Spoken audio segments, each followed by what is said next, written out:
Mga Lodi, don't skip ads po tayo. Maraming salamat sa patuloy ninyong pagsuporta. Paki-like and share naman dyan mga Lodi. At sa mga gustong mag-donate sa ating GCash or regular na load, mag-comment lang po tayo. Para patuloy tayong makapag-upload ng mga bagong kabanata. Marami pong salamat.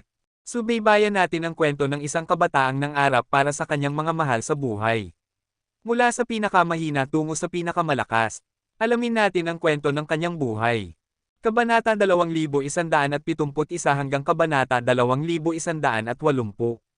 Kabanata 2171. Matapos umalis sa Planet Blade, hindi na muling nakita ni Hansen ang babae. Tinanong niya si Black Steel tungkol sa kanya, at sinabihan siya na nagpadala nga si Extreme King ng isang tao doon. Ngunit bukod kina Moonwheel King at sa ibang mga hari, walang sino man ang pinahintulutang makausap siya. Ang kanyang pagkatao ay medyo misteryoso pa rin sa kanila.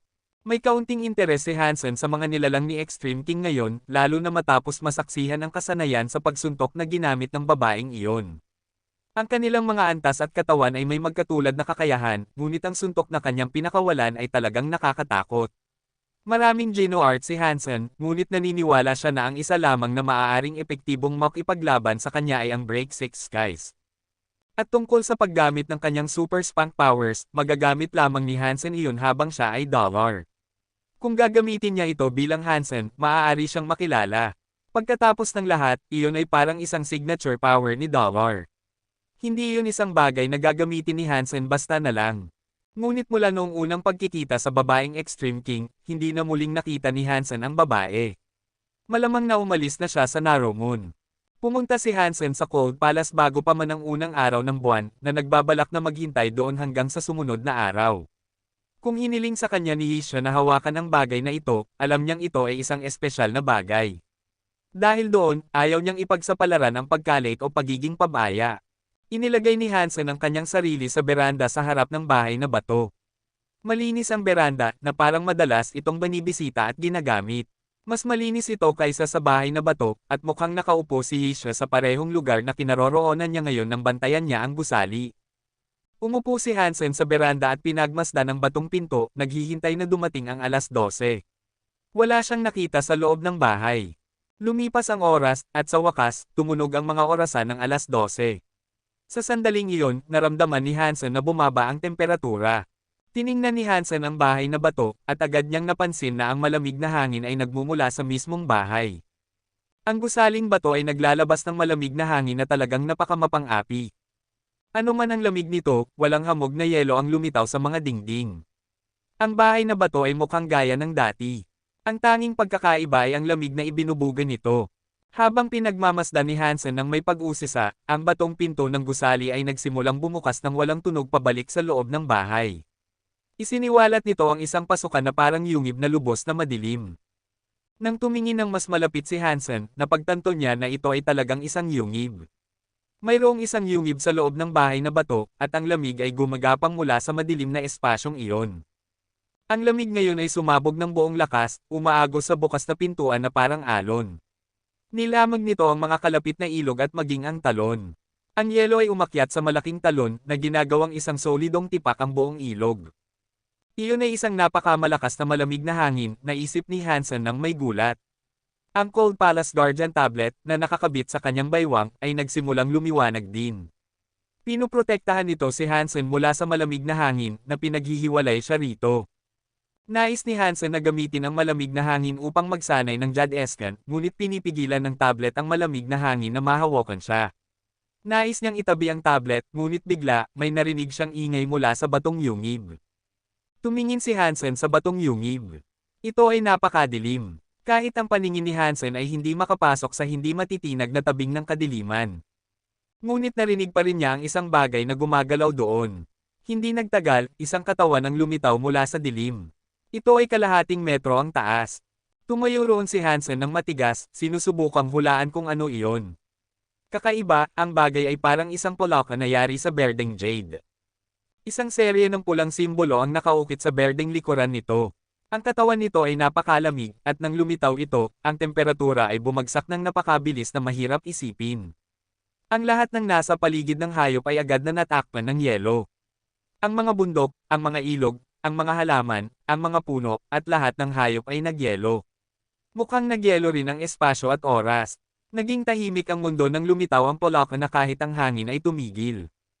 Tanging ang Cold Palace Guardian Tablet sa baywang ni Hansen ang nagsisilong sa kanya mula sa malamig na kapangyarihang iyon. Pinayagan nito si Hansen na gumalaw ayon sa kanyang gusto. Nagulat si Hansen, gayunpaman. Isang banal na nilalang ba ito? Hindi ko alam na ang Narrow-Moon ay may banal na nilalang. May isang ganito kalakas na talagang naglilingkod sa Narrow-Moon. Habang pinag-iisipan ni Hansen ang presensya nito, ang berdeng Polaka ay tuluyang lumabas mula sa bahay na bato. Mukhang madulas na bagay ito habang dumudulas ito palabas ng pintuan at lumingon kay Hansen. Napansin nito ang Cold Palace Guardian's tablet pagkatapos ay hindi na siya pinansin. Pumunta ito sa nagyelong talon. Naramdaman ni Hansen na parang nasa malaking panganib siya. Mabuti na lang at hindi ko inalis ang tablet. Hindi ko alam kung ang aking Jadesken ay makakalaban sa ganitong kalakas na lamig. At ang bagay na ito ay tila nakikilala lamang ang tablet. Malamang napapatayin ng halimaw ang sinumang hindi ito suot. Kaya siguro kailangan ng lahat ng tao ng tablet para pumunta rito. Tumalon ang Jade Polaka sa ilalim ng talon at ang yelo sa paligid nito ay nagsimulang matuno. Sa isang kisap mata, isang maliit na pool ng tubig ang nabuo sa tabi ng Polaka. Ang talon ay nanatiling nagyelo kaya walang ibang tubig na bumababa para punuin ang basin. Pagkatapos ay sumisid ang berdeng Polaka sa tubig at mabilis na nawala sa paningin. Hindi alam ni Hansen kung gaano kalalim ang tubig na iyon. Nakikita niya lamang ang unang 100 metro at wala siyang ideya kung ano ang nasa ilalim. Matapos lumubog ang Polaka sa tubig, walang iba pang palatandaan ng nilalang ang lumitaw. Si Hansen ay dapat na nagbabantay at hindi niya alam kung kailan niya aasahan na muling lumitaw ang Polaka. Gusto ni Isha na bantayan ko ang lugar na ito, pero bakit? Para lang bantayan ang isang Polaka na lumangoy. Pinag-isipan ni Hansen ang buong sitwasyon na ito, ngunit hindi siya nakarating sa anumang kasiyasang conclusion. Wala akong pakialam. Hindi ko alam kung kailan babalik ang banal na Polaka, kaya gagamitin ko ang malamig na hangin para subukang pagandahin ang aking Jadesken. Ginamit ni Hansen ang Jadesken at ang kanyang buong katawan ay naging isang nagyayelong figure. Pagkatapos ay inilagay niya ang tablet sa tabi niya. Sa sandaling maalis ang tablet sa katawan ni Hansen, naramdaman niya ang tunay na kapangyarihan ng malamig na hangin na biglang sumalakay sa kanya. Sa isang iglap, alam niyang ito ay magpapalamig sa kanyang katawan at magpapatigas sa kanyang dugo. Nagulat si Hansen sa kapangyarihan. Ang kanyang Marquis Jadesken ay nagbigay sa kanya ng kakayahang magpalamig sa iba, kaya ang kanyang paglaban sa lamig ay dapat na napakataas. Ngunit ngayon, halos hindi niya kayang tiisin ang kahit isang onsa ng chilling power na pinakawala ng Polaka. Mahirap unawain. Isang napakamalakas na banal na nilalang. Bago tuluyang nagyelo si Hansen, kinuha niya ang Guardian Tablet at isinuot muli ito sa kanyang sinturon. Isang malamig na liwanag ang kumislap sa kanyang katawan at pinaghiwalay siya sa malamig na hangin. Ang ilan sa malamig na hangin ay nanatili sa katawan ni Hansen, gayunpaman. Ang kapangyarihan ng Guardian Tablet ay parang isang kalasag. Hindi nito maalis ang malamig na hangin na nasa loob na niya. Naramdaman ni Hansen ang matinding lamig at ang pamamanhid ay nagsimulang gumapang sa kanyang mga paa at kamay at sa kanyang dibdib. Mabilis niyang ginamit muli ang Jadesken, pinagaganda ang malamig na hangin na sumalakay sa kanyang katawan. Kabanata 2172. Ang nagyayelong kapangyarihan ng banal na Polaka ay kakaiba. Kahit si Hansen, gamit ang kanyang Jadesken, ay nagyayelo pa rin dahil sa yelo sa loob niya. Gaano man niya subukan, hindi niya maalis ang hamog na yelo sa kanyang balat. Kung wala ang kakayahan ng Jadesken sa malamig na elemento at ang malaking paglaban sa yelo, ang anumang ordinaryong Marquis ay nagyelo na ng matigas bago pa man ito. Kahit na gayon, naramdaman ni Hansen na parang mawawala na siya ng malay. Patuloy niyang ginagamit ang Jadesken ng buong lakas hanggat maaari sa pagtatangkang linisin ang malamig na hangin na sumasalakay sa kanyang katawan. Paulit-ulit na ginamit ni Hansen ang Jadesken, ginagawa ang kanyang makakaya upang linisin ang malamig na hangin na sumasalakay sa kanyang laman. Ang kanyang mga buto at kalamnan ay naging transparent na mukhang jade na jade. Habang nilinis ni Hansen ang malamig na kapangyarihan ng Polaka, napagtanto niya kung gaano talaga nakakatakot ang banal na Polaka. Ito ay higit pa sa simpleng malamig na elemento na nasanay ng harapin ni Hansen. Mayroong pagsasama ng espasyo at oras sa halo. Ang kapangyarihang ito ay talagang makapagpapalamig sa mga lugar sa oras.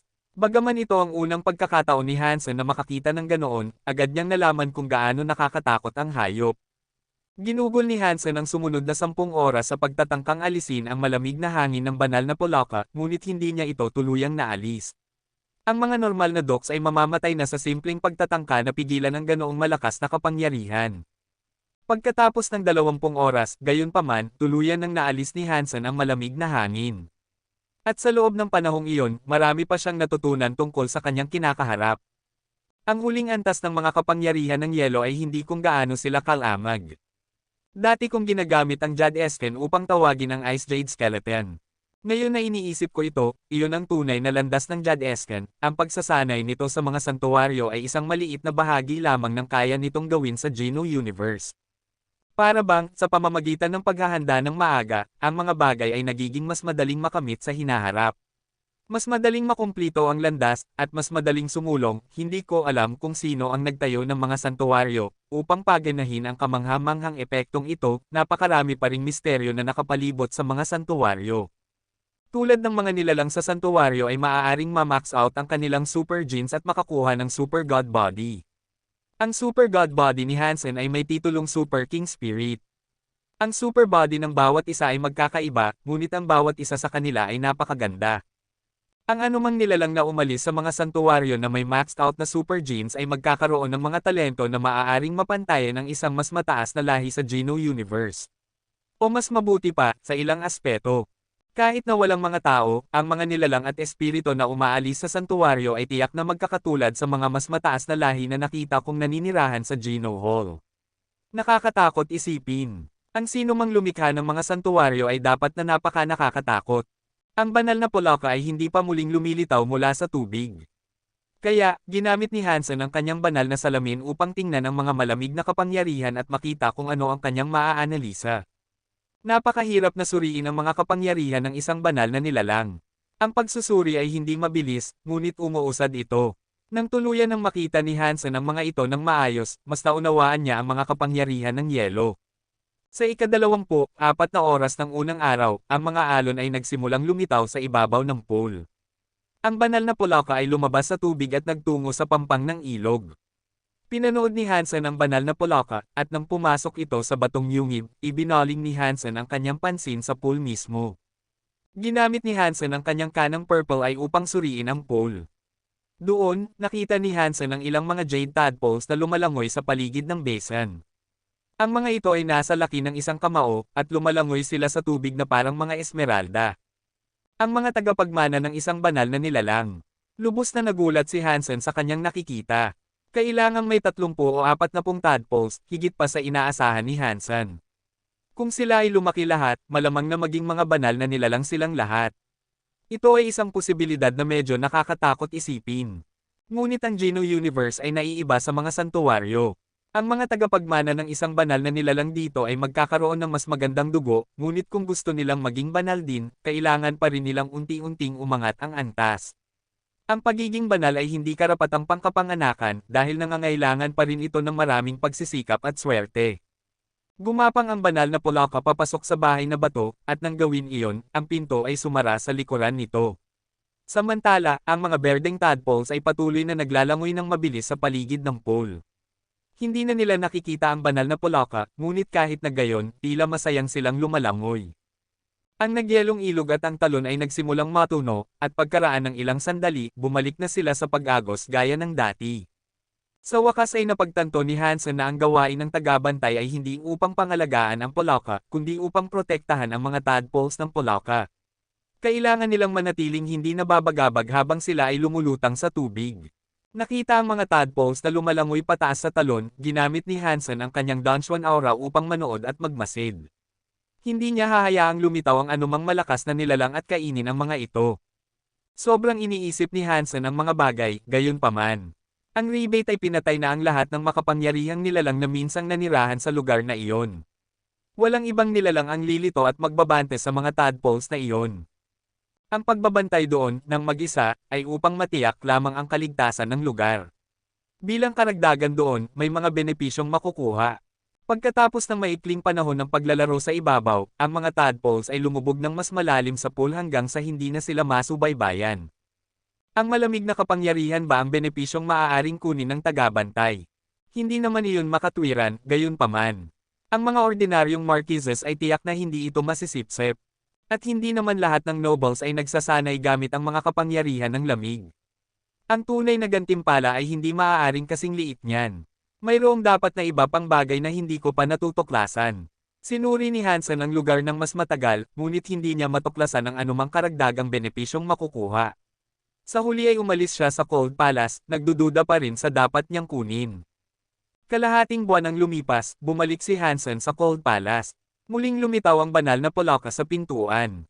Sa pagkakataong ito, nang pumasok ito sa pool, isang grupo ng mga tadpoles ang umahan sa ibabaw. Umakyat sila sa nagyelong talon upang makarating sa tuktok. Ikinilos ng mga tadpoles ang kanilang mga buntot upang lumangoy pataas, at umabot sila sa tuktok kasama ang banal na Polaka. Pinalibutan nila ito, at sama-sama, pinagmasdan ng grupo ang hindi mabilang na mga buwan na naninirahan sa kalangitan ng Narrow Moon. Bigla, nakita ni Hansen na binuksan ng banal na Polaka ang bibig nito. Isang grupo ng mga kabilugan ng buwan ang lumabas sa bibig nito at lumutang sa kalangitan upang makasama ang iba. Ang mga buwan ay tila may mga simbolong nagbabago. Ang lahat ay kumikinang sa ilalim ng malakas na sinag ng liwanag ng buwan, at sa huli, tumigil sila sa kanilang pag-anod. Ang mga ibon sa kalangitan ay tumigil din sa paggalaw, ngunit hindi sila nahulog. Para silang nagyelo sa ere. Mayroon si Hansen na guardian tablet upang protektahan siya. Hindi siya nagyelo, at pinanood niya lamang ang pagbabago ng simbolo ng buwan. Pagkatapos, ang enerhiya sa loob ng kanyang katawan ay nagsimulang gumalaw. Nang magsimulang gumalaw ang enerhiya ni Hansen, isang sinag ng liwanag ng buwan ang tumusok sa tabing ng liwanag na nagprotekta sa kanya. Dumiretso ito sa kanyang katawan na parang tubig sa tagsibol, na malumanay na binabanlawan ang lahat ng kanyang mga selula. Kabanata 2173. Ang mga tadpoles ay naligo sa sinag ng liwanag ng buwan, masayang sumisipsip ng bawat onsa ng liwanag na natatanggap nila mula sa buwan. Ngayon, naunawaan ni Hansen kung paano nakikinabang ang tagabantay. Kapag ang banal na Polaka ay nagdere ng mga buwan, ang lahat ay nagyayelo. Kahit ang liwanag ay tumitigil. Ang mga nilalang at tao sa paligid ay hindi malalaman kung ano ang nangyayari, maliban sa tagabantay na may tablet para sa proteksyon. Tanging ang tagabantay ang makakakita sa mga buwan at makikibahagi sa liwanag ng buwan. Ang liwanag ng buwan ay napakakapakipakinabang para sa katawan ng isang tao. Iyon ay dahil ang liwanag ng buwan ay nagpapahusay ng mga genes at nagpapataas ng fitness. Ang ganitong uri ng paglago ay napakabihira ngunit malawakang kapakipakinabang. Kahit ang mga hari ay kailangang pataasin ang kanilang fitness pagkatapos ng lahat. May isa pang benepisyo na mas mabuti pa para kay Hansen na siyang tagabantay na ngayon. Dahil nagsanay siya gamit ang mga kapangyarihan ng yelo, maaari niyang sipsipin ang malamig na hangin ng banal na Polaka. Sa paggawa nito, ang kanyang Jad-Esken ay tataas ng mas mabilis. Magagamit niya ang unang araw ng buwan upang sipsipin ang mga malamig na kapangyarihan, habang sa ika-15 araw, maaari siyang magbabad sa sinag ng liwanag ng buwan. Ang tanging pagkadismaya ni Hansen ay ang katotohanan na ang 2 araw ay masyadong mabilis na lumipas, at maaari lamang niyang tamasahin ang bawat isa sa mga pagkakataong ito minsan sa isang buwan. Gusto ni Hansen na manghuli ng mga dok sa kanyang libreng oras, ngunit sa Narrow Moon, ang mga Duke Xenogeneics ay napakabihira. At higit pa rito, ang mga ito ay karamihan ay nasa ilalim ng kontrol ng isang tao o isang bagay na king class. Hindi siya maaaring maglakad-lakad at pumatay ng mga doks ayon sa kanyang kagustuhan. Kaya, nagplano si Hansen na magsimula ng ilang mga misyon. Sa pamamagitan ng pagkumpleto ng mga misyon, maaari siyang pumatay ng mga dok sa daan at mangolekta ng mga Duke genes na gusto niya. Naisip ni Hansen na ang mga genes na iyon, bukod sa pagpapaangat ng fitness ng katawan, ay magkakaroon din ng isa pang gamit. Hindi pa lang niya nalalaman kung ano iyon. Bago kunin ni Hansen ang susunod na misyon, gayunpaman, nakatanggap siya ng medyo nakakagulat na balita. Isang tridor ng mga nawasak ang tumakas sa lugar at nagtago sa isang lugar sa 6-star Xenogeneic Space. Ang 6-star Xenogeneic Space ay isang Xenogeneic Space na pag-aari ng rebate. Ang mga nawasak ay humihiling na selyuhan ng rebate ang 6-star Xenogeneic Space upang panatilihin siya doon. Ngunit sa ilang kadahilanan, maraming iba pang mga lahi ang nagpadala ng ilan sa kanilang mga tao sa 6-star Xenogeneic Space. Ipinahayag nila na nagpadala sila ng mga koponan upang protektahan ang kanilang mga miyembro na nakapasok na sa Xenogeneic Space na iyon. Ngunit tila mas interesado sila sa Tridor ng mga nawasak. Ang mga koponan ay pumasok, ngunit hindi na sila umalis. Ayon sa mga panlabas na mapagkukunan, binulong na ninakaw ng Tridor ng mga nawasak ang isa sa kanilang mga kayamanan. Iyon ang dahilan kung bakit mayroong isang malaking kaguluhan tungkol sa lahat ng ito. Dahil ang Six Stars Xenogeneic Space ay isang bukas na lugar ng negosyo ng rebate, maraming mga lahi ang pumunta doon. Ngunit kahit na napakaraming koponan ang pumasok, kakaiba, ang Tridor ng mga nawasak ay hindi pa natagpuan. Kung saan siya maaaring nagtatago, walang nakakaalam. Interesado si Hansen sa maliit na kaguluhang ito. Sinuri niya ang impormasyong pinapayagan siyang tingnan, at nalaman niya na ang Six Stars Xenogeneic Space ay medyo sikat ngayon. Maraming mga elite ang papunta doon, at maraming mga koponan na binubuo ng mga marquises at docs ang pumunta doon sa pagtatangkang hanapin ang Tridor. Maraming mga king class elite ang nakaupo sa labas ng lugar. Iyon ay isa sa mga kondisyon ng pagsara ng Six Stars Xenogeneic Space. Ayaw ng rebate na napakaraming elite ang sumusuri sa Xenogeneic Space, dahil ayaw nilang maging masyadong malaki ang balita. Iyon ay isang Xenogeneic Space na pag-aari ng rebate, at kaya kung may mangyayaring masama, sila ang mananagot. Wala namang gaanong mga hari, kaya wala namang gaanong nakikilahok sa mga koponan na pumasok upang maghanap. Sa ngayon, ang Six Stars Xenogeneic Space ay magpapahintulot lamang sa pagpasok at hindi sa paglabas. Talagang gusto ng mga nawasak na mahanap ang Tridor na iyon, at wala silang pakialam kung ano man ang mangyari. Sinubukan din ng ibang mga lahi na hanapin ang Tridor. O hanapin ang kayamanang ninakaw niya sa mga nawasak. Ano ang ninakaw niya sa mga nawasak, upang makuha ang atensyon ng napakaraming magkakaibang grupo? Nagtaka si Hansen sa kanyang sarili. Nagplano siyang pumunta sa Six Stars Xenogeneic Space upang makita mismo. Ngunit hindi interesado si Hansen na hanapin ang Tridor ng mga nawasak. Maraming grupo na ang naghahanap sa kanya, at kahit na maraming marquises at docs na kabilang sa Narumun ay naghahanap sa kanya. Kung papasok si Hansen ng mag-isa, ang mga pagkakataong mahanap ang Tridor bago ang lahat ay halos zero. Pupunta si Hansen sa Six Stars Xenogeneic Space dahil bukas na ito ngayon.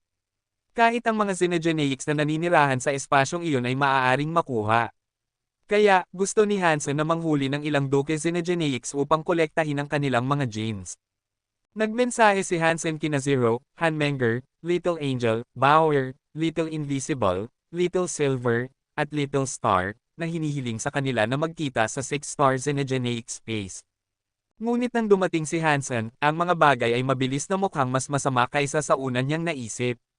Naroon sina Moonwheel King at ang ibang mga hari, at kinokontrol nila ang daloy ng mga elite na pinapayagang makapasok. Ang loob ng Six Stars Xenogeneic Space ay medyo magulo rin, dahil marami sa mga marquises at docs na naghahanap sa Tridor ng mga nawasak ay nagsimulang makipaglaban. Marami sa kanila ang namatay sa mga pag-aaway. Magbasa pa ng kabanata sa novelhole.com. Hansen, ang sitwasyong ito ay masyadong komplikado. Hindi ka dapat pumunta, sakaling may mangyaring masama sa iyo. Sinubukan ni Black Moon King, na nagbabantay sa labasan, na kumbansihin si Hansen. Kahit na maraming King Class elite ang hamarang sa daan papasok, marami pa ring makapangyarihang docs doon.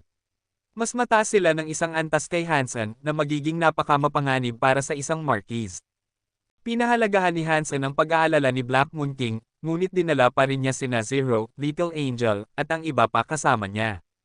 Mayroon siyang Demon Bug by Sema, kaya kahit na ang isang King Class na kaaway ay hindi siya matatakot.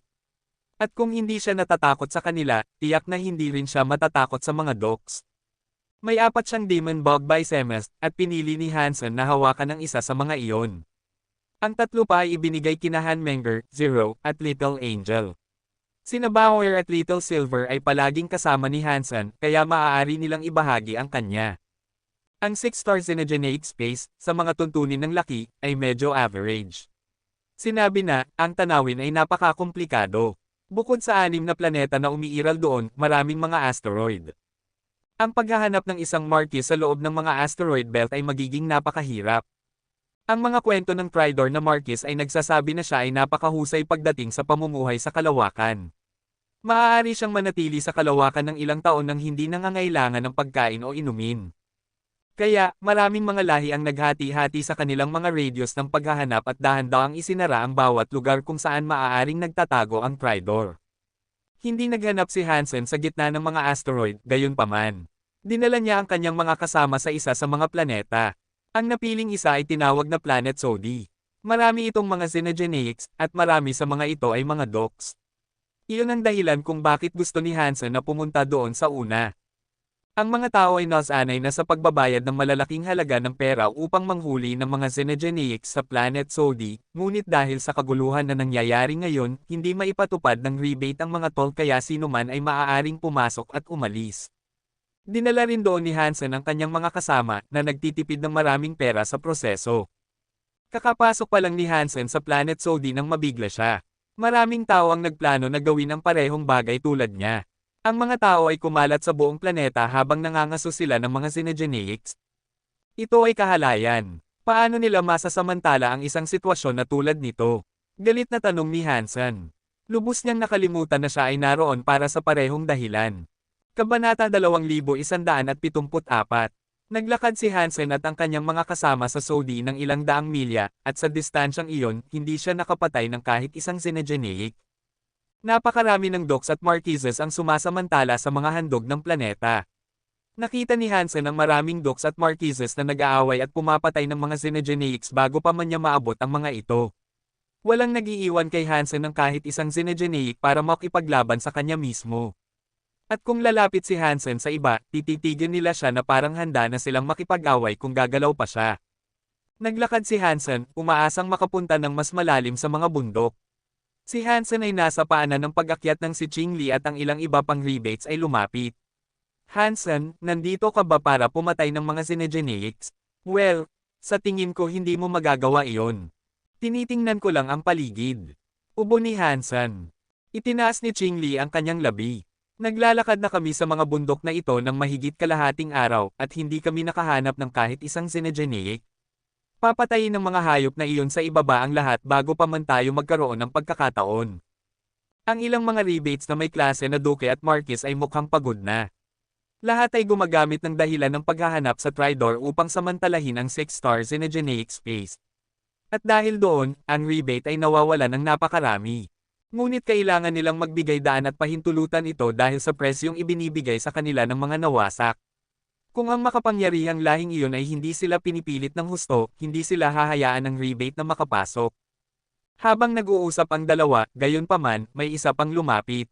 Ito ay isang grupo ng mga nawasak. Karamihan sa kanila ay mga marquises, ngunit ang pinuno ng grupo ay isang duke. Ang koponan ng mga nawasak na iyon ay naghahanap sa Tridor. Ngunit nang makita nila si Hansen, agad silang nagmukhang pag-alit. Iyon ay dahil sa Metal World, sinikap ni Hansen na protektahan ang ibang mga lahi. Ang mga nawasak doon, gayunpaman, ay tuluyang napawi. At pagkatapos ng mga pangyayaring iyon, walang ibang lahi ang mahilig sa mga nawasak. Ang kanilang reputasyon ay bumagsak, at nagbayad sila ng mataas na presyo. Iyon ang dahilan kung bakit hindi nila gusto si Hansen. Ngunit gayunpaman, hindi talaga nila sinubukang salakayin siya. Tinitigan lang nila siya ng may pagkasuklam. Nasa teritoryo pa rin sila na pag-aari ng rebate pagkatapos ng lahat at hindi sila gaanong mayabang upang makipaglaban sa kanya doon. Habang aalis na sana ang mga nawasak, nagbago ang mukha ng pinunong duke. Sumigaw siya sa mga bundok, bar. Tumingin si Hansen at ang iba pa sa direksyong tinawag niya. Nakakita sila ng isang lalaking may bone armor. May dala siyang bone knife na may haba ng mga 2 metro sa kanyang balikat. Isa ba yan sa mga nawasak? Tanong ni Hansen, tinitingnan si Bar nang may nagtatakang ekspresyon. Si Bar ay may 3 mukha, ngunit wala siyang tradisyonal na 6 na braso. Ang kanyang 3 mukha ay naiiba rin sa mga nawasak. Ang 3 mukha ay pawang panlalaki. Nagbago ang mukha ni Ching Li, at tahimik niyang sinabi, huwag siyang pukawin. Siya ay, sa kakulangan ng mas magandang salita, abnormal sa mga nawasak. Ano ang ibig sabihin niyan? Tahimik na tanong ni Hansen. Mabilis na ipinaliwanag ni Ching Li, siya ay isang halo sa pagitan ng isa sa mga nawasak at isang tao mula sa ibang lahi. Siya ay napakatalentado, ngunit napakamalupit din. Gustong-gusto ng mga nawasak ang karahasan, ngunit kahit sila ay tinatawag siyang Born Destroyer. Tingnan mo kung gaano siya nakakatakot. Mabilis na sinabi ng isang rebate duke kay Hansen, umalis na tayo. Hindi natin siya mapapagalit. Siya ay isang part-time na hitman din, at pinatay niya ang mga henyo na kabilang sa lahat ng lahi. Maraming makapangyarihang tao ang namatay sa kanyang kamay. Para sa akin, parang nasa panganib ka. Kumunat ang noo ni Hansen, ngunit hindi siya gumalaw. Napansin niya na si Bar ay papalapit na sa kanya. Ang enerhiya ni Bar ay nakatuon na sa kanya at hindi na siya makatatakbo. Naramdaman din ni Hanmenger ang pagtuon ni Bar kay Hansen. Humakbang siya sa harap ni Hansen at tinawag ang kanyang Death Goddess Bow. Hinailan niya ang lubid nito at isang itim na beam arrow ang lumitaw. Ang dulo ng arrow ay nakatutok kay Bar. Nababaliw ka na ba? Ibaba mo ang pana. Nang makita si Hanmenger na nagtataas ng pana at tinututok ito kay Bar, nagsimulang magpanik sina Qingli at ang iba pa. Ang isang taong tulad ni Bar ay masayang papatay ng isang tao kung masama lang ang kanyang mood. Tinututukan na ngayon ni Hanmenger ang kanyang nakataas na pana sa kanya, kaya inakala nilang ito ay isang uri ng death wish. Ang grupo ng mga nawasak ay malamig na ngumingiti sa kanila. Ngunit kahit na sila ay parehong lahi ni Bar, mayroong takot sa kanilang mga mukha. Ayaw din nilang makipag-ugnayan kay Bar. At ngayon, isa sa mga tao ni Hansen ang nagtututok ng pana sa kanya. Ang ilang mga nawasak ay nagsimulang umatras ng kaunti upang mapanood nila ng comfortable ang palabas na magsisimula na. Parang magsisimula na ang isang killing fest. Hindi ibinaba ni Hanmenger ang pana. Malamig niyang pinanood si Bar na lumapit at habang ginagawa niya iyon, ang kanyang pana ay nagtipon ng mas maraming kapangyarihan. Isang marquis lang siya, at si Bar ay isang duke. Ngunit si Bar ay pagalit kay Hansen, kaya hindi siya umatras. Hansen, sabihin mo sa kanya na umatras. Sabi ng isang rebate duke na katabi ni Qingli. Walang kailangan, malamig na sabi ni Hansen. Ang pana sa kamay ni Hanmenger ay ganap ng nakarga. Walang pag-aalinlangan, pinaputok niya ito kay Bar. Ang arrow ay nilikha mula sa isang walang hugis na itim na usok at ito ay naging halos imposibleng makita habang kumikislap ito patungo kay Bar. Lumipad ito malapit sa kanya, handa nang saksakin ang kanyang puso. Lahat ay nagulat. Inaakala nilang napakamatapang ni Hanmenger na mauna sa pagbaril kay Bar. Hindi nang ahas magsalita ang mga rebate dogs, gayunpaman. Natatakot sila na mababaliw si Bar sa kanila lahat. Kaya, hinailan ng duke sina Qingli at ang iba pa para umalis. Gusto nilang lumayo ng malayo kina Hanmenger at Hansen upang maiwasan nilang masangkot sa kanilang pagtatalo. Ang mga nawasak ay mas lalong umatras. Malamig pa rin silang ngumingiti. Tinitigan nila si Hanmenger na parang isang patay na babae. Si Bar ay hindi lamang isang malupit na tao. Hindi gaanong alam ng iba ang tungkol sa kanya, ngunit tiyak na alam ng mga nawasak. Binigyan siya ng titulong Born Destroyer ng pinuno mismo ng mga nawasak. Siya ang pinakamalakas sa lahat ng mga nawasak. Kung si Bar ay isang dalisay na dugo na nawasak, ang kanyang talento ay tiyak na magbibigay sa kanya ng pagkakataong maging susunod na pinuno ng buong lahi ng mga nawasak. Kahit na hindi gaanong sinusuportahan si Bar ng mga nawasak, mas mahusay pa rin siya kaysa sa karamihan ng iba pang mga nawasak. Lalo na ang mga nasa parehong antas niya. At dahil mahilig siyang pumatay, ang kanyang pangalan ay lubos na nauugnay sa kalupitan. Masikat din siya kaysa sa karamihan ng mga hari ng mga nawasak dahil din dito. Minsan nang pinatay ni Bar ang isang Dragon Duke. Hinabol siya ni Dragon 1 sa 12-dosenang sistema bilang paghihiganti, ngunit nagawa niyang makatakas. Habang tumatakas siya, pinatay din niya ang maraming Dragon Dogs at Marquises. Iyon ang nagpahiya sa Dragon, at nagbigay ng malaking boost sa kasikatan ni Bar. Si Dragon 1 ay isang hari, ngunit nabigo siyang habulin ng isang Duke. At pinatay ni Bar ang marami sa mga Dragon. Iyon ang dahilan kung bakit siya sumikat. Nakita ni Bar ang arrow ni Hanmenger na papunta sa kanya, ngunit ang bilis na ginamit niya sa paglapit ay hindi nagbago. Hindi niya ginamit ang bone knife na nakasabit sa kanyang balikat. Sa halip, inilahad niya ang kanyang kamay upang hawakan ang arrow. Kabanata 2175. Ang kamay ni Bar ay nakakontak sa dulo ng arrow, at ang mga ekspresyon sa mga mukha ni Bar ay tumigas. Isang itim na liwanag na mukhang hindi masisira ay binalot ang kanyang kamay, at mukhang masisira ang arrow laban dito. Ang itim na arrow ay tila mas matalim kaysa sa inaasahan, gayunpaman. At nang ang itim na arrow ay tumama sa itim na liwanag, hindi ito nabasag. Ang kapangyarihan ni Bar ay hindi ito maitaboy. Ang arrow ay kumikislap sa kamay ni Bar na parang itim na kidlat, at umiikot ito ng kasing bilis ng drillhead. Nabasag ang itim na liwanag na nagpadala ng maraming mga kislap sa lahat ng dako. Pinanood ng lahat kung paano tinusok ng arrowhead ang kanyang kamay na pinupunit ang balat at buto. Umaagos ang dugo mula sa sugat. Tinagos ng arrow ang kamay ni Bar na labis na ikinagulat ni Qingli, ng mga nawasak, at ng mga rebate na nanunood. Tinitigan nila kung paano lumalapit ang arrow sa kanyang puso. Dong! Si Bar ay nahulog paatras at sumipa gamit ang kanyang bone knife. Tumama ito sa arrow at gumawa ng napakalakas na tunog. Sa wakas, gayunpaman, nagawa na niyang basagin ang arrow. Habang iniisip ng lahat na iyon na ang katapusan ng bagay, nakarinig sila ng pagsabog. Sumabog ang basag na arrow na naging isang itim na araw na nilamon ang katawan ni Bar. Nang mawala ang nakakatakot na kapangyarihang iyon, nawala na rin ang itim na liwanag. Nakita ni na Qingli at ng iba pa na ang bone armor na suot ni Bar ay wala na. Nakalantad ang kanyang malaking katawan. Ngunit ang kanyang katawan ay malubharing nasugatan. Ang dugo ay nasa lahat ng dako at ang kanyang mga buto at organo ay malinaw na nakikita sa pamamagitan ng kanyang mga sugat. Walang makapaniwala na ang araw ng isang Marquis ay nakasire kay Bar ng ganoon kadali. Paano, posible, ito si Bar? Ang mga destroyed dogs ay lubos na nagulat. Kahit na ang karamihan sa mga dogs ay hindi makasasakit kay Bar sa ganoong paraan. Nagulat din sina Qingli at ang mga rebate. Hindi nila inaasahan ang ganitong resulta. Hindi nila naisip na ang tapat na kalyadong Marquis ni Hansen ay magkakaroon ng ganoong lakas. Gayunpaman, nagulat din si Hansen tulad ng iba. Hindi niya inaasahan na si Han Menger ay ganoon kalakas, ngunit alam niya na iyon ang kanyang talento at kakayahan. Ang ganitong uri ng kapangyarihan sa antas ng Marquis ay tiyak na makakapanghiganti sa inaalok ng Break Six Skies. Ang dalisay at lubos na pagkawasak, kapag ginawa ng ganoon, ay napaka-nakakatakot. Kung natutunan ni Menger ang Break Six Skies, pinagsasama ang kanyang kapangyarihan sa mga kakayahan sa pagsabog ng Geno Art na iyon, gaano kalakas kaya siya. Nasa sabik si Hansen habang iniisip ang posibilidad. Ito ay kamangha-manghang. Ang nasugatang si Bar ay mukhang masaya. Hawak pa rin niya ang kanyang bone knife, at mukhang lobo na nakakita ng biktima. Nagsimulang lumiwanag siya ng pula. Ang mga sugat ni Bar, gaano man kalubha, ay mabilis na gumagaling.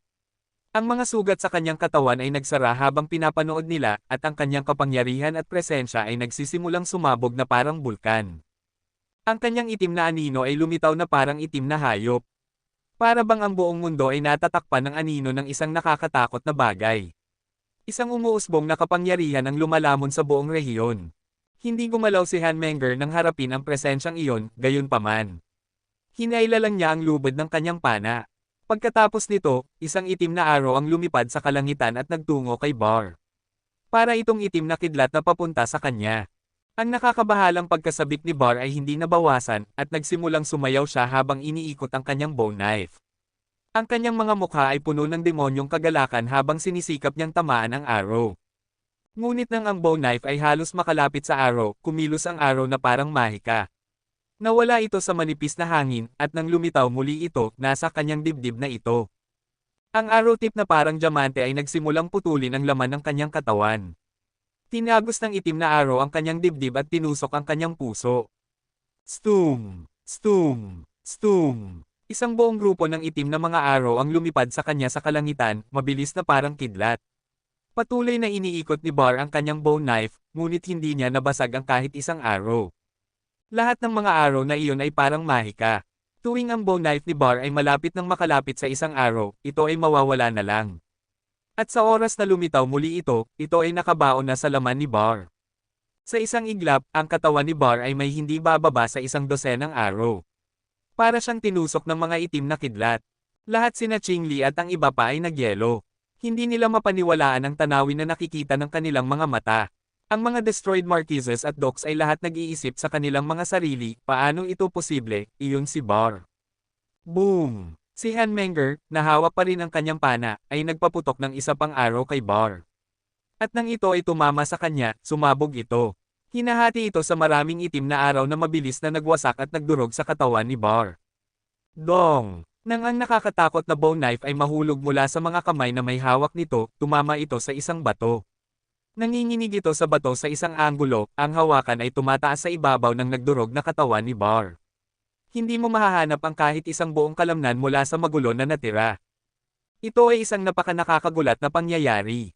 Tumigil sina Qingli at ang iba pang mga rebates. Tumingin sila kay Han Menger na nakatayo sa harap ni Hansen.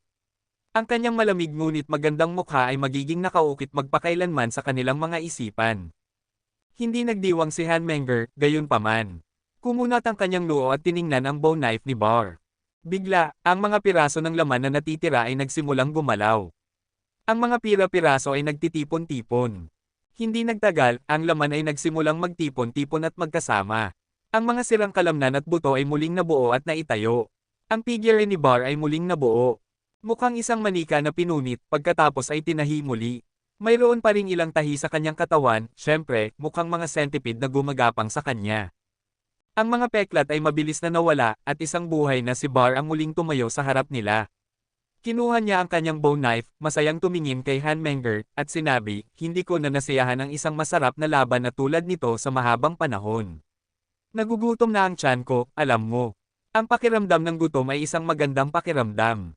Ngunit ngayon, ikaw ang aking biktima.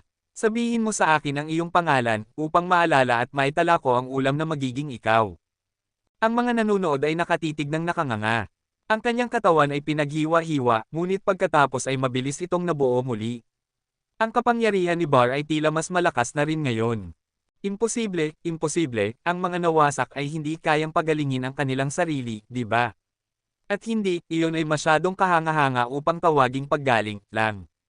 Para bang kaya niyang buhayin ang kanyang sarili, tumingin si Ching Li kay Bar nang may biglaang takot. Iyon ang dahilan kung bakit si Bar ay Bar. At ito ay simula pa lamang. Tumawa ang mga destroyed dogs. Kahit na ang kapangyarihan ni Hanmenger ay isang sorpresa, tiwala pa rin sila na si Bar ang magwawagi. Si Bar ay maaaring hindi isang dalisay na dugo na nawasak, ngunit siya ay tiyak na ang pinakamalakas sa kanila. Kabanata 2176.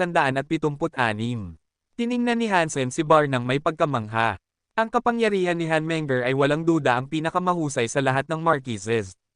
Kasing lakas niya si Hansen nang gamitin niya ang Break Six Skies. Ngunit kahit na matapos masubukan ng napakalaking kapangyarihang iyon, nagawang gumaling si Bar sa isang nakakagulat na bilis. At higit pa rito, ang life force sa loob ng kanyang katawan ay naging mas malakas.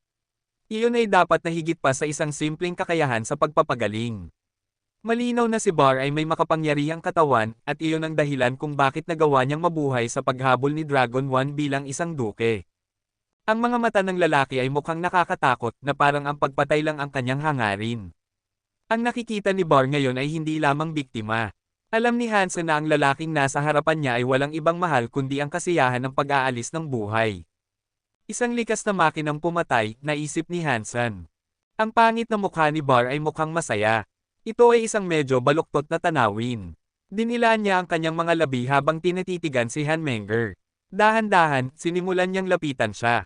Ang dugong hangin ng bone knife ay kumalat na parang alon at pagkatapos ay tumaas na parang itim na apoy.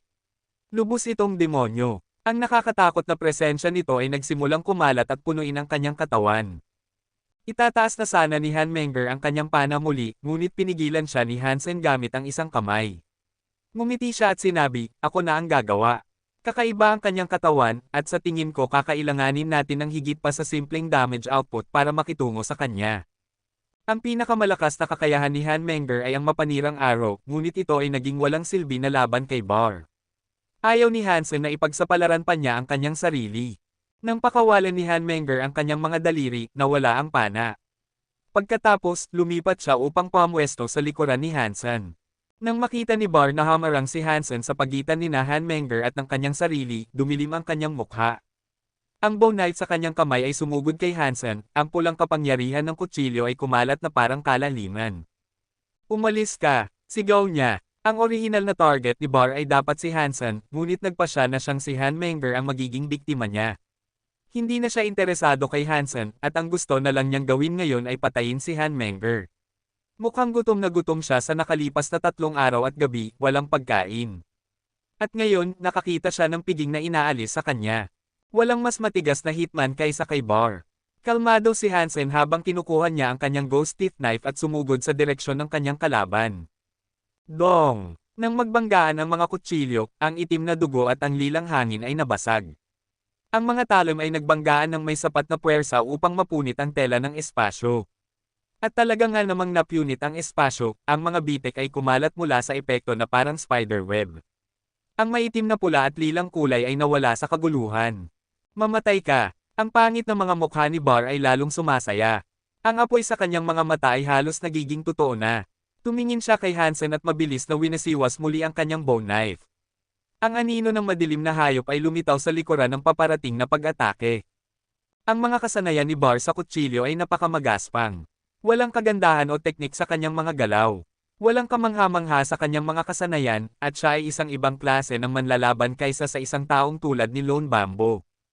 Ang kanyang mga kasanayan sa kutsilyo ay napakamagaspang, ligaw, marahas, at may depekto. Wala siyang pakialam sa mas detalyadong detalye. Ang kanyang mga pagsisikap ay nakatuon sa brute force. Ngayon, alam ni Hansen kung bakit hindi ipinanganak si Bar bilang isang tunay na nawasak. Para bang naroon lang siya upang sirain ang mga bagay. Para bang wala siyang pakialam sa kanyang sarili, at ang gusto lang niyang gawin ay sirain ang anumang humadlang sa kanya. Habang ang mga kasanayan sa kutsilyo na tulad ng sa kanya ay puno ng mga depekto, wala siyang pakialam si Bar. Hindi man lang niya sinubukang ayusin ang mga ito. Gusto lang niyang patayin ang anumang kalaban na kanyang makaharap. Patayin! Patayin! Patayin! Ang pangit na mukha ay patuloy na sumisigaw, at lalong nakakatakot ito habang tumatagal ang panahon. Ang bow knife ay ligaw na umiikot na may layuning lumunin ang katawan ni Hansen. Katsa! Ang ghost teeth knife ni Hansen ay humiwas sa dibdib ni Bar. Isang malalim na pulang hiwa ang lumitaw, at ang dugo at lilang hangin ay nagsimulang tumulo mula sa tahi. Ngunit wala siyang pakialam si Bar. Hindi pinabagal ng sugat ang kanyang pag-atake. Kung mayroon man, mas lalo siyang nasasabik kaysa dati. Kahit na ang sugat ay hindi makalulunasan dahil ito ay pinuno ng teeth power, ang pag-atake ay hindi sapat na malakas upang kumalat at mapunit ang kanyang katawan. Ang lilang hiwa ay nanatili lamang kung nasaan ito. Nagpatuloy si Hansen sa paggawa ng 10 pang mga pag-atake na iyon. Hindi ito gumana ng maayos, at tila si Bar ay nagiging kasing lakas ng Diablo. At ang gusto lang niya ay makita si Hansen na patay. Dong! Ang ghost teeth knife at ang bow knife ay muling nagbanggaan. Sa pagkakataong ito, gayunpaman, nakaramdam si Hansen ng isang malakas na puwersa na sumaubong sa kanya. Inilipad siya pabalik ng 50 metro sa hangin. Sa loob ng ilang minuto, ang kapangyarihan ni Bar ay doble na. At higit pa rito, patuloy itong lumalakas. Ang mga sugat ay hindi siya pinapahina. Sa katunayan, mas lalo siyang pinapalakas nito. Malakas si Hansen. Hindi siya maaaring maging mas mahina kaysa kay Lone Bambo. Tiyak na hindi siya mapapanalo ng mga ordinaryong dogs. Nakakahiya lang na pumili siya ng maling kalaban. Si Bar ay isang tunay na makinang pumatay. Sa isang laban, patuloy siyang lumalakas hanggang sa mawasak niya ang kanyang kalaban. Kahit na ang isang haring tulad ni Dragon 1 ay hindi siya napatay. Tumingin ang isang destroyed duke kay Hansen at may tiwalang ngumiti. Pinagmasdan ni Ching Li ang sitwasyon ni Hansen at kinilala niya na hindi ito maganda ang takbo. Naramdaman niyang kinakabahan at nagtanong ng malakas, ano ba talaga ang katawan ni Bar? Bakit hindi kumalat ang teeth power sa kanya? Sinisimulan ding maunawaan ni Hansen kung gaano kalakas si Bar. Alam niya na kung haharapin niya ang isang kalaban na tulad noon, ang tuwirang karahasan ay hindi sapat upang mapabagsak siya. Kahit ang teeth powers ay hindi makapunit sa katawan ni Bar, at iyon ay nagsasalita ng malakas tungkol sa mga talento ng lalaki. Habang mas lumalaban siya, mas lalo siyang lalakas. Nakita si Bar na hawak ang kanyang bow knife sa harap niya na parang isang demonyo, naisip ni Hansen ang isang bagay. Pagkatapos, gumalaw siya. Umiwas siya sa bow knife ni Bar at itinabi ang kanyang ghost teeth knife. Isang pares ng mga pistol ang lumitaw sa kanyang mga kamay. Pang! Pang! 2 bala ang tumama sa dibdib ni Bar, ngunit sa puntong ito, ang mga kalamnan ay naging masyadong malakas upang matagos. Nabasag ang mga bala sa sandaling tumama ito sa mga bakal na banda ng dibdib ni Bar. Ngunit ang 2 bala na iyon ay nag-iwan ng imahe ng isang pagong. Natamba si Bar sa lupa na nag-iwan ng malalim na hukay. Ngayon, mas mabagal na siya ng maraming beses. Malakas ang kanyang katawan, ngunit hindi siya magaling sa paglaban sa mga nakakapagpahina na epekto. Ang turtle ay gumana ng perpekto sa kanya, naisip ni Hansen sa kanyang sarili. Nang makita ang nabawasan na bilis ni Bar, labis na natuwa si Ching Li. Sumigaw siya, gumana. Iyon ang trick na tinatawag na turtle, na nilikha mismo ni Hansen. Napakalakas nito na nagawa nitong supilan si Bar. Kung sa tingin niya ay sapat na ang isang silang power para talunin si Bar, mali siya. Isang duke destroyed ang umismid ng may pagkadismaya. Mabuti ito, nasa sabik ako, napakaraming pagkain para sa akin. Ang pangit na mga mukha ni Bar ay lalong nagiging baliw. Ang malamig na mukha sa gitna ay biglang nagsimulang gumalaw. Ang mga mata ay naging itim at nagsimulang lumiwanag. Pagkatapos ay nagsimulang maging itim ang katawan ni Bar. Nagiging maitim na bakal siya. Para siyang isang demonyong estatwa na hinulma mula sa isang sinaunang metal. Ang turtle spell, na dating nagpapabagal sa kanya, ay biglang nawala ng epekto. Naging malaya ang katawan ni Bar, at lumipad siya ng mataas. Sumugod siya kay Hansen gamit ang kapangyarihan ng isang Diablo. Kabanata 2177. Gumalaw si Hansen na parang anino, at ang bow knife ni Bar ay hindi siya nataman. Hindi direktang makalaban ni Hansen ang lakas ni Bar, kaya kailangan niyang maging mabilis ang paa. Kahit ang pagharang sa isa sa mga hampas na iyon gamit ang kanyang ghost teeth knife ay lubos siyang masasaktan. Lumalakas si Bar. Nakita na ni Ching Li ang problema na kinakaharap ni Hansen. Ang pagtaas ng lakas ni Bar ay nagiging halata sa lahat ng mga nanunood. At ang kapangyarihan ni Hansen ay nanatili kung ano ito, hindi tumataas. Pagkatapos ng pagtaas ng kapangyarihan, napigilan si Hansen. Ang magagawa niya lang ay umiwas ng patuloy. Hindi na niya kayang labanan si Bar. Nag-alala si Ching Li na baka walang hangganan ang pagtaas ng lakas ni Bar. Kahit na gamitin ni Hansen ang lahat ng kanyang kapangyarihan, kung hindi niya maiiwasan ang mga pag-atake ni Bar, maaari siyang mapatay sa isang hampas. Isang destroyed Doke ang tumawa at nagsabi, si Bar ay hindi matatalo laban sa mga nasa parehong antas niya. At si Hansen ay isang Marquis lamang. Maaaring malakas siya, ngunit ang isang Marquis ay isang Marquis lamang. Nasaktan niya si Bar, kaya ang kamatayan ang kanyang kapalaran ngayon. Pinapanood ni Hanmenger, Zero, at Little Angel ng may matinding atensyon. Wala silang sinabi hanggang ngayon. Karaniwan ng maingay ang mga babae kapag nagsasama-sama sila, ngunit ang tatlo sa kanila ay hindi mahilig magsalita. Kaya, wala sa kanila ang nagsalita habang nanonood sila. Nakatayo sina Little Silver at Little Star kasama nila. Tahimik din silang nanonood. Paitaas. Biglang tumalon si Hansen paitaas at ginamit ang dulo ng kanyang kutsilyo upang sumulong. Isang lilang night silk ang lumitaw sa hangin, mas manipis kaysa sa isang hibla ng buhok. Si Bar ay nahuli at nasilo sa loob ng knife silk. Hindi na siya makagalaw. Ang apoy ni Bar ay patuloy na lumalakas. Tumingin siya kay Hansen ng may mga mata na puno ng galit. Ang kanyang walang kilos na katawan ay nagsimulang lumaki, ngunit hindi niya maputol ang napakalambot ngunit matibay na knife silks. Ang knife silks ay sumasaksak sa kanyang laman na nagdudulot ng matinding pagdurugo sa buong katawan niya. Tumawa si Bar. Wala siyang pakialam sa mga sugat na natamo niya. Lumapit siya gamit ang lahat ng kanyang lakas, tumatawa sa buong oras. At pagkatapos, may isang katsa. Masyado siyang nagporsigi, at ang knife silks ay pinaghiwa-hiwa siya. Ngunit, isang segundo ang lumipas, ang mga nasirang mga paa ay muling nagkabit. Nakatayo na naman si Bar, at ang kanyang katawan ay mukhang mas nakakatakot na ngayon. Ang taong ito ay mahirap pakitunguhan. Kaya kung tuluyang puksain ang kanyang katawan gamit ang super spank, ngunit hindi ko talaga dapat gamitin ito habang napakaraming tao ang nanunood. Kumunat ang noo ni Hansen. Nagmamadali ang kanyang isipan para sa isang paraan upang mapupuksa si Bar. Malakas si Bar, at sinabi ng mga nawasak na si Bar ang pinakamalakas na duke. Hindi naman pinaniwalaan ni Hansen na ang lalaki ay hindi matatalo, gayunpaman. Marahil si Bar ang pinakamahusay sa mga nawasak, ngunit hindi naniniwala si Hansen na ang anumang random na henyo sa Geno Universe ay mapapantayan ang kanyang kapangyarihan. Lalo na ang isang duke. Ang mga katawan ng mga dragon ay malakas at makapangyarihan. Ito ay lalong totoo sa mga king class. Ang katawan ni Bar ay maaaring makapangyarihan, ngunit hindi sa antas na nagdudulot ng takot. Limitado ang kanyang kapangyarihan, at iyon ang dahilan kung bakit napilitan siyang tumakas kay Dragon 1.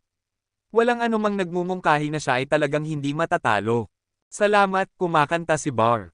Salamat ng marami. Salamat sa pagpapahintulot sa akin na tamasahin ang isang masarap na laban, ang sandali na papatayin kita ay magiging pinakamagandang sandali ng aking buhay. Baliw si Bar. Ang bawat pag-atake ay may walang katapusang nakamamatay na presensya. Maraming itim at pulang knife flames ang tumaas sa hangin, na nagtatawid sa isa't isa. Ang bawat gasgas sa lupa ay nag-iiwan ng malaking marka ng kutsilyo.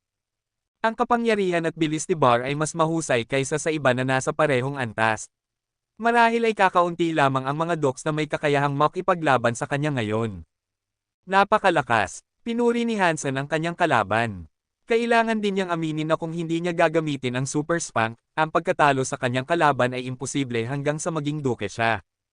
Ang pagsabog sa kanya gamit ang Break Six Skies ay magiging walang silbi rin. Mabuhay ang kalaban, at magiging mas malakas pa. Sa paraan ng paglakas ni Bar, nahulaan ni Hansen na ginagamit ni Bar ang kanyang sariling mga sugat para sa kapangyarihan. Habang mas tinatamaan siya ni Hansen, mas lalo siyang lumalakas. Ngunit masasabi rin niya na ang kapangyarihan na sinipsip ni Bar sa kanya ay hindi permanente. Kung permanente ito, hindi sana nasaktan si Bar ng ganoon kadali sa kanilang unang pagkikita. Nang unang makita si Bar, napansin ni Hansen na ang kanyang kapangyarihan ay hindi gaanong mataas kaysa sa average na duke. Wala siyang espesyal sa kanila. Ngunit ngayon, si Bar ay nasa ranggo ng mga pinakamahusay na dogs. Ang patuloy na pakikipaglaban sa ganitong paraan ay magbibigay lamang sa kanya ng mas maraming lakas. Walang silbi. Gaano man kahirap ang subukan niya, mamamatay si Hansen. Marami sa mga nawasak ang ngumingiti. Kung mapatay ni Bar si Hansen, magiging malaking tulong iyon para sa mga nawasak. Hindi kayang patayin ni Hansen ang kanyang kalaban, at hindi rin niya kayang ipagsapalaran ang pagsakit sa kanya. Nagiging desperado na siya. Mamatay ka. Ang bow knife ni Bar ay patuloy na umiikot. Ang kapangyarihan na dala nito ay sapat na upang mapunit ang mga bundok. Tumama ito sa ulo ni Hansen. Ang bow knife ay walang nakaharap na paglaban, at tinagos nito ang ulo ni Hansen. Pagkatapos, sumabog ang katawan ni Hansen na parang lobo ng tubig. Isa na naman iyon sa kanyang doppelgangers. Ang tunay na si Hansen ay nakatayo na ngayon sa tabi ni Bar. Ang kanyang buhok ay malapit na sa mukha ni Bar. Ngumiti si Hansen kay Bar, at sinabi niya, malakas ka. Hindi makatwiran ang iyong lakas. Hindi kita kayang patayin. Ngunit syempre, papatayin kita. Winisiwas ni Bar ang kanyang kutsilyo na may layuning hatiin si Hansen sa dalawa. Gumalaw si Hansen ng kasing kinas ng hangin, habang ang bow knife ni Bar ay sumisidjit sa hangin sa likuran niya. Ngunit may distansya pa rin sa pagitan ng kutsilyo at ni Hansen. Parang may mga hindi nakikitang alon na nagpapahintulot kay Hansen na umiwas sa bow knife. Hindi kita kayang patayin, ngunit kaya pa rin kitang talunin. Tumawa si Hansen. Sa tingin ko ay nababaliw na siya. Kung hindi niya kayang patayin si Bar, paano niya kaya siya matatalo? Paulit-ulit na umungol ang isang destroyed duke. Habang nangyayari ito, itinaas ni Hansen ang isang pistol na may nakasulat na salitang, spell, dito. Tinutok niya ito sa katawan ni Bar at hinaila ang gatilyo. Pang! Isang bala ang lumabas sa baril at tumama sa noo ni Bar. Tumama ang bala sa noo ni Bar at nabasag na parang alikabok. Nag-iwan ito ng pulang marka at isang spell. Ang kasanayang ito na naman. Sinabi ko na sa iyo, at masasabi ko ulit sa iyo, ang iyong ceiling powers ay hindi gagana sa akin habang mayroon akong aking chaos powers. Tumingin si Bar sa kanyang kalaban ng may pagkasuklam at sumigaw. Ginamit niya ang kanyang kutsilyo upang subukang atakihin muli si Hansen. Ngunit matapos niyang itaas ang kanyang kutsilyo, ang kanyang mga mukha ay nanghina. Isang manipis na layer ng yelo ang nagsimulang tumulo mula sa kanyang noo, at nagsimulang kumalat ito sa kanyang buong katawan. Bago pa niya ito maalis, ang kanyang katawan ay tuluyang nagyelo. Mukhang isang estatwa ng yelo siya, na hinulma sa hugis ng isang taong handang sumugod. Kabanata 2178. Nakita ng mga destroyed dogs na ginamit ni Hansen ang isang nagyayelong puwersa upang i-free si Bar sa kinatatayuan nito. Isang duke ang tumingin kay Hansen ng may pang-iinsulto. Ang mga kapangyarihan ng yelo ay walang silbi laban sa tunay na kapangyarihan ni Bar. Ang kanyang kapangyarihan ay masama. Mayroon siyang katawan ng kaguluhan at espiritu ng sakuna. Ang isang ordinaryong nawasak ay may tatlong espesyal na talento. Magagamit natin ang mga kapangyarihan ng liwanag, dilim, at kaguluhan. Ngunit naiiba ang kapangyarihan ni Bar dahil sa halo-halong dugo sa kanyang mga ugat. Mayroon siyang tatlong kamangha-manghang talento. Magagamit niya ang masamang kapangyarihan upang pumatay. Magagamit niya ang katawan ng kaguluhan upang guluhin ang mga bagay. At magagamit niya ang kanyang espiritu ng sakuna na isang mahiwagang kapangyarihan kahit para sa amin. Ang bawat isa sa kanila ay nagtataglay ng hindi kapani-paniwalang kapangyarihan, at sama-sama, ginagawa nilang halos hindi matatalo si Bar. Malamig na tumawa ang destroyed duke at nagsabi, ang mga kapangyarihan ng lamig ay hindi gagana kay Bar. Mas lalo lamang nitong palalakasan siya. Tingnan natin kung ano ang mangyayari, ano. Mababasag ni Bar ang yelo sa lalong madaling panahon. Mukhang sinasagot ni Bar ang kanyang mga salita dahil isang umuungol na tunog ang nagsimula mula sa kanyang nagyayelong anyo. Parang pagbasag ng salamin sa ilalim ng presyon. Iyon ay isang makapangyarihang katawan. Kahit na ang aking pinagandang mga kapangyarihan ng lamig mula sa Jad Esken ay hindi siya epektibong ma-freeze, puri ni Hansen sa kanyang kalaban. Ngunit alam ni Hansen na kung ginamit niya ang kanyang Jad Esken Godlight sa simula, hindi makatataka si Bar. Si Bar ay puno na ngayon ng kapangyarihan dahil sa kanilang mahaba at matagal na labanan. Pinahintulutan nito ang pagtaas ng kapangyarihan ni Bar na magkaroon ng maraming momentum. Kung sinubukan ito ni Hansen ng mas maaga, hindi makakalabas si Bar sa nagyayelong kapangyarihan ng Jadescan Godlight. Sa kabutihang palad, hindi umaasa si Hansen sa Jadescan Godlight upang i-freeze si Bar. Ang kanyang isa pang kamay ay may hawak na pistol. Itinaas niya ito at pinaputok kay Bar. Isang bala na may ilaw ng yelo ang pinaputok. Tumama ito sa nagyayelong katawan ni Bar, at ang Jadescan Godlight ay muling nagyelo kay Bar. Ngunit ang baril na ito ay naiiba sa baril na may naunang Jadescan Godlight. Ang baril na ito ay may kakaiba at nakatagong simbolo.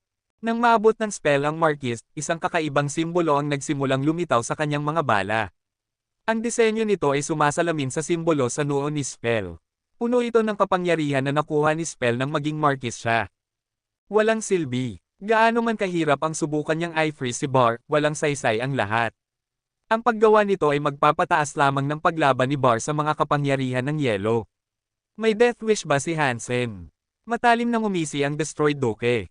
Pagkatapos ng pagpapaputok, hinay pa ni Hansen ang baril. Itinabi niya ang pistol at lumingon kay Hanmenger. Nang may pagkibit balikat, sinabi niya, umalis na tayo. Masyadong mahirap labanan ang taong ito. Hindi ko siya kayang patayin. Wala ring sariling opinyon sina Hanmenger at Zero, kaya mabilis nilang sinunod ang desisyon ni Hansen. Isang Destroyed Duke ang malakas na nagsabi, Hansen, walang silbi ang pagtakbo. Babasagin ni Bar ang kapangyarihan ng yelong iyon. Hindi ka makatatakas. Kapag ginawa ka ng target ni Bar, walang pagtakas. Pang! Hindi lumingon si Hansen. Kinuha lang niya ang kanyang baril at pinaputok ang isang bala sa duking iyon. Ang mukha ng Destroyed Duke ay pumuti, at huli na para sa kanya na umiwas. Sumigaw ang tatlong ulo, habang ang anim na braso ay may hawak na tatlong magkakaibang orbs ng liwanag sa pagtatangkang itabi ang paparating na bala. Pang! Ang Tricolored Godlight ay tumama sa bala, at sumabog ang bala.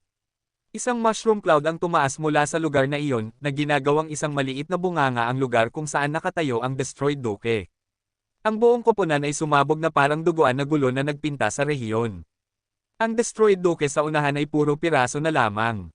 May dalawang Destroyed Dukes na medyo malayo sa grupo. Hindi sila napatay agad, ngunit iniwan silang damyugo. Darating din ang kamatayan para sa kanila. Nakahiga silang naghihirap sa lupa, nakatingin kay Hansen ng may pagkatakot. Hindi kayo si Bar, kaya huwag kayong magsasalita ng kalokohan sa akin. Itinabi ni Hansen ang kanyang pistol at umalis sa lugar kasama ang kanyang mga kasama. Si Ching Li at ang iba pang rebate ay nanigas sa kinatatayuan nila. Alam nilang malakas si Hansen, ngunit hindi nila alam na ganoon kalakas siya. Isang Marquis lang siya, ngunit sa isang iglap, napawi niya ang isang buong grupo ng mga Dukes gamit ang isang pag-atake. Ang antas ng kapangyarihang iyon ay nakakatakot. Hindi katakataka na pareho sila ng pangalan kay Lone Bambo. Iyon ay napaka nakakatakot. Ang magagandang mata ni Ching Li ay tumingin sa kanya ng may lubos na paghanga. Sa kanyang puso, iniisip niya, dapat ko bang patuloy siyang hingin na maging guro ko? Marahil dapat siyang maging guro ko sa halip na si Knife Queen. Ngunit tinanggihan na niya ako noon. Ngayon ay tiyak na hindi na niya ako tatanggapin. Papatayin ka ni Bar, papatayin ka, hingal ng dalawang namamatay na Destroyed. Umaagos ang dugo mula sa kanilang mga bibig. Alam nilang hindi na sila mabubuhay ng matagal, kaya inilagay nila ang kanilang pag-asa sa paghihiganti kay Bar. Umaasa silang magagawang basagin ni Bar ang yelo at patayin si Hansen. Tumingin sila sa nagyayelong Bar nang may pagkasabik, umaasang makita si Bar na makalabas bago sila mamatay. Iniisip nila na papatayin si Hansen ni Bar. Nagbigay ito ng kaunting kapangyarihan sa kanilang mga namamatay na katawan upang manatiling buhay ng kaunti pa. Ngunit umalis na sina Hansen at ang iba pa, at ang nagyayelong Bar ay hindi pa gumagalaw. Hawak pa rin niya ang bone knife, at nakaharap siya pababa na parang isang nagyayelong estatwa. Imposible. Paano kaya nagyayelo ang yelong iyon sa kapangyarihan ng kaguluhan? Imposible. Dapat kayang basagin ni Bar ang yelo, kailangan lang niya ng kaunting oras, desperadong naisip ng mga nawasak. Umalis sina Hansen at ang iba pa sa lugar. Si Bar ay nagyayelo pa rin sa kinatatayuan niya, hindi gumagalaw. Sa una, ang mga nawasak ay umaasa. Pagkatapos, nadismaya sila. At panghuli, mukhang naubusan na sila ng pag-asa. Ang kanilang huling mga hininga ay ginugol sa pagtitig sa nagyayelong Bar. Hindi nila ipinikit ang kanilang mga mata, ngunit kahit na gayon, si Bar ay nanatiling nagyelo. Hindi siya gumalaw. Ang ibang mga elite ay dumating na naglalakad, at nang makita nila ang nagyayalong Bar, sila ay natigilan. Nang mapagtanto nilang si Bar ay nagyelo ni Hansen, mas lalo silang nagulat. Si Bar ay isang sikat na duke, kaya mahirap isipin kung paano siya nahuli ng isang marquis ng ganoon. Ang mga destroyed nobles ay dumating at kinuha ang nagyayalong Bar, ngunit ilang oras bago sila dumating. Ito ang unang pagkakataon na ginamit ni Hansen ang spell habang ito ay may kapangyarihan ng isang marquis. Hindi niya alam kung ano ang tawag sa bagong kapangyarihan, ngunit ang simbolong iyon ay may kakaibang kapangyarihan na hindi mawawala. Kaya, tinawag ito ni Hansen na Eternity. Gusto lang ni Hansen na i-freeze ang kanyang kalaban ng sandali upang makabili sila ng sapat na oras upang umalis sa lugar. Hindi inaasahan ni Hansen na ang mga epekto ng Eternity ay magiging ganoon kalakas. Ilang oras ang lumipas, si Bar ay nagyayelo pa rin. Kabanata 2179. Naglakbay sina Hansen at ang kanyang grupo sa maraming bundok at latian. Nakakita sila ng ilang bangkay ng mga Xenogeneic pero wala ni isa mang buhay. Wala silang mahanap na kahit anong Duke Xenogeneics, ni mga mababang antas man lang. Bakit napakaraming taong sumasamantala sa ganitong pagkakataon? Nalungkot si Hansen. Pero sa takbo ng mga pangyayari, napagtanto niyang wala siyang magagawa. Nagpas siyang umalis si Hansen sa Planet Sodi. Ngunit bigla na lang, maraming Duke elite ang bumaba mula sa kalawakan. Nang mapuno ng mga spaceships at elite ang kalangitan, napataas ang kilay ni Hansen. Kung hindi sila nagkakahiwa-hiwalay ng direksyon, baka inakala niyang siya ang target nila. Ang Planet Sodi ay nasa lockdown. Huwag kayong susubukang umalis sa ibabaw. Isang anunsyo ang umalingaw-ngaw sa buong kalawakan. Ang mga battleships at airships ay nakapalibot sa Planet Sodi, na tila nakaharang. Pati ang mga space fortresses ay nasa orbit ng planeta. Nakatutok din ang mga armas mula sa lahat ng direksyon. Kung sabay-sabay silang magpapaputok, ang Planet Sodi ay magiging space rubble ng 10 beses pa. Maraming maliliit na sasakyang panghimpapawid ang lumipad mula sa mga malalaking battleships, at tila lahat ay pababa sa Planet Sodi. Nagulat si Hansen. Hindi kaya nasa Planet Sodi ang Tridor na nawasak. Kung ganoon, matapang talaga siya. Baka nagtatago siya sa tanaw, pero mukhang may nagsisiwalat na sa kanya. Wala na siyang maisip na ibang paliwanag. Hula lang naman iyon. Wala pang katiyakan. Pero malalaman din niya kung naroon nga ang Tridor. Tiyak iyon. Dahil sa lockdown sa buong Planet Sodi, imposibleng makaalis sina Hansen at ang kanyang mga kasama. Lahat ng battleships at space fortresses ay nasa combat mode.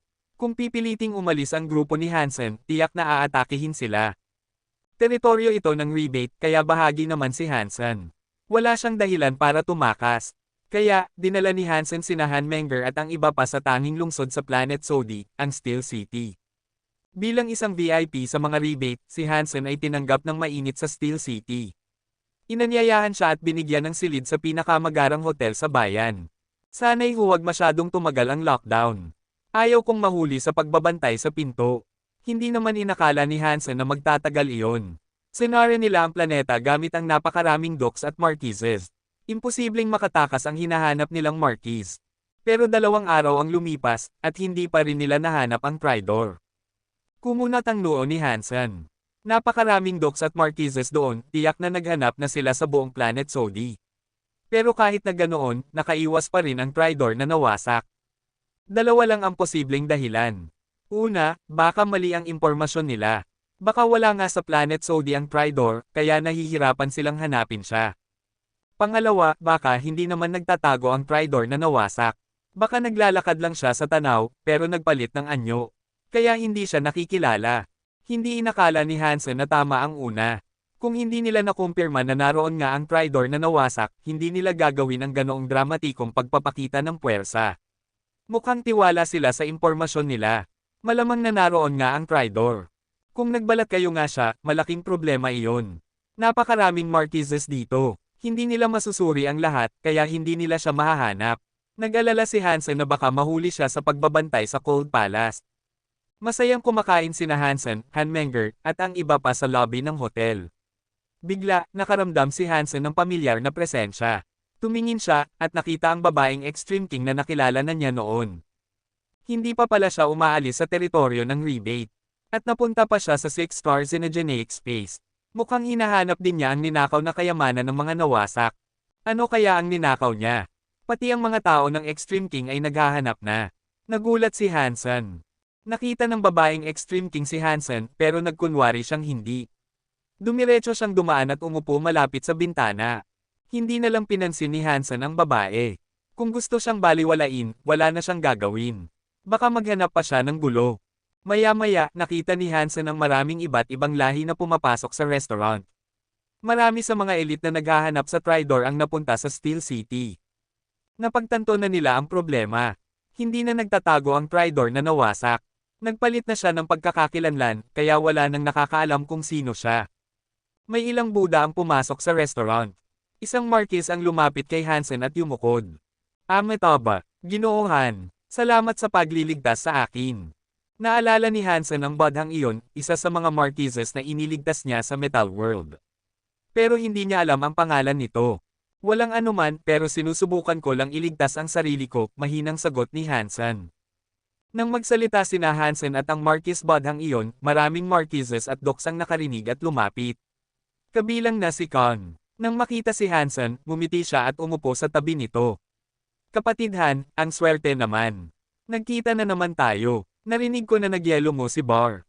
Nakakatakot, medyo huli na ang pagiging Marquis mo, ano? Kung mas maaga ka, baka natalo mo na si Dollar. Dapat ikaw ang una sa Geno Being Scroll. Naging isang nakakainis na palamunin si Khan. Lahat ng mga elite ay tumingin kay Hansen na may halo-halong ekspresyon. Binaliwala ni Hansen ang papuri ni Khan. Parang ipis ang lalaking iyon, hindi namamatay. Kahit Marquis lang si Khan, 2 beses nang sinubukan ni Hansen na patayin ang higanteng golem body nito, pero nabigo. Buhay pa rin si Khan, at saan man pumunta si Hansen, lagi niyang nabubunggo ang lalaking iyon.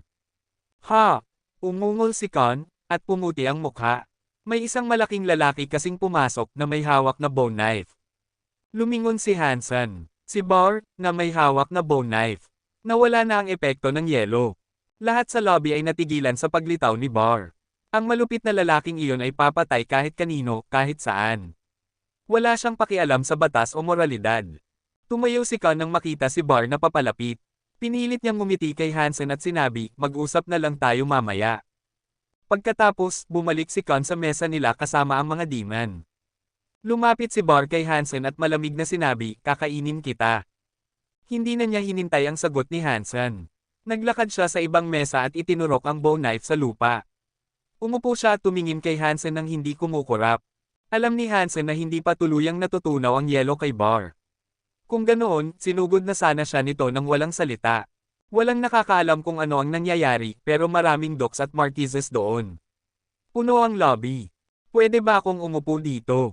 Tanong ng isang boses malapit kay Hansen. Kabanata 2180.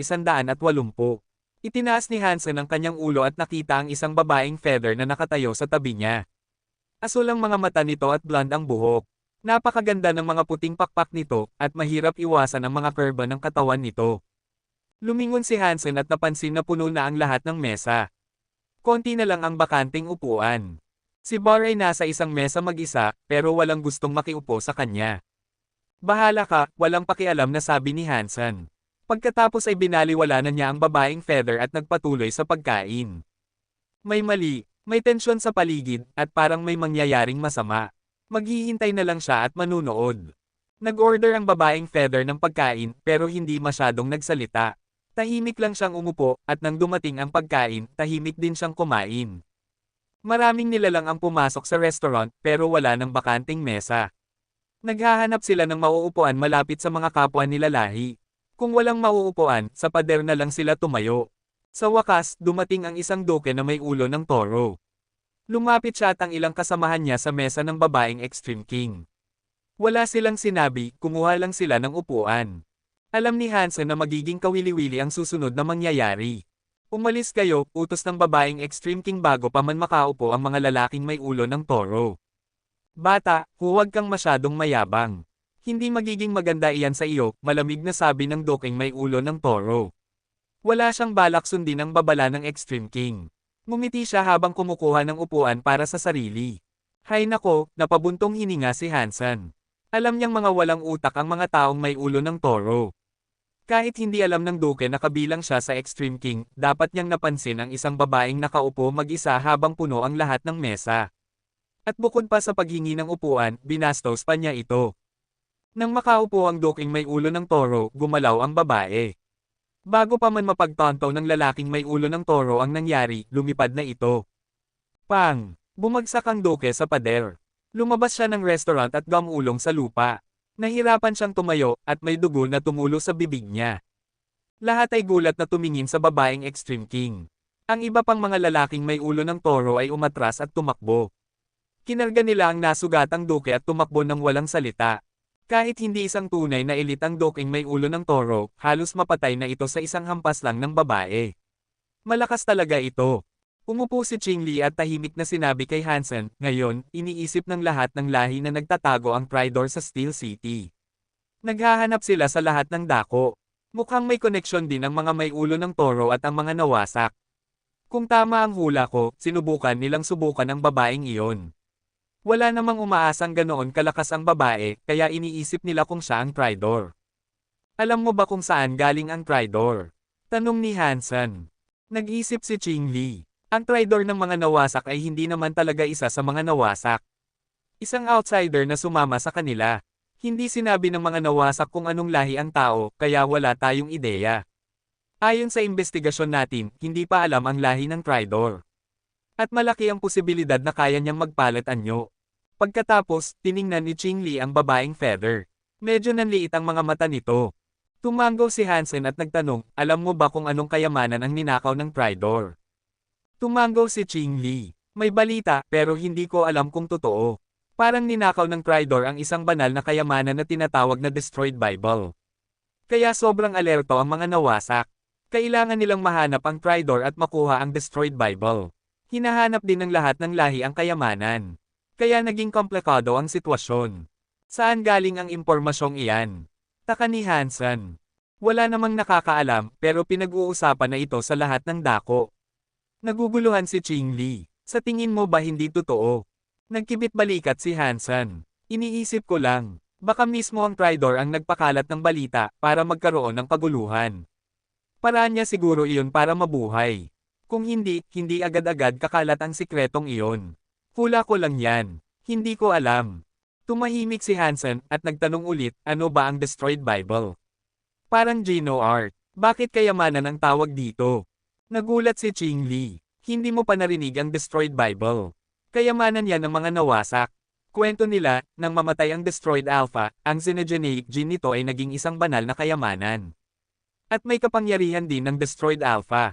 Pero mahirap itong makuha. Wala pang nakakaintindi, kaya hindi nila magamit ang kapangyarihan ng Destroyed Bible.